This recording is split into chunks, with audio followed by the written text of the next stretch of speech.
সমাজের কিছু ছোটো লোক শ্রেণীর লোক আছে দেখবেন, মূর্খ এবং ছোটো লোক জীবনে টাকা পয়সা চোখে দেখায় নাই।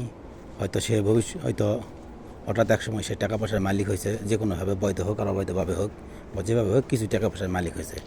বেশি কিছু টাকা পয়সার মালিক হয়নি, হয়তো বা 2-4 শতক জমি কিনছে, হয়তো একটা বাড়ি করছে বা কিছু টাকার মালিক হয়েছে। তখন দেখবেন যখন নিজের মানুষ থাকে না, তখন মানুষকে মানুষ মনে করে না।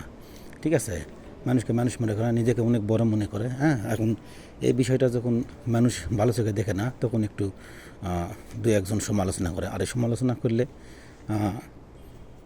তখন তারা নিজে ভাবে, ওই মূর্খ টাকাওয়ালা, নতুন টাকাওয়ালা ছোটো লোক, সে ভাবে যে সমাজে আমি মানে ভালোভাবে চলি, আমার টাকা পয়সা আছে, আমি একটু ভালোভাবে থাকি, থেকে সমাজের লোকজন আমাকে দেখতে পারে না, আমার উপর হিংসা করে।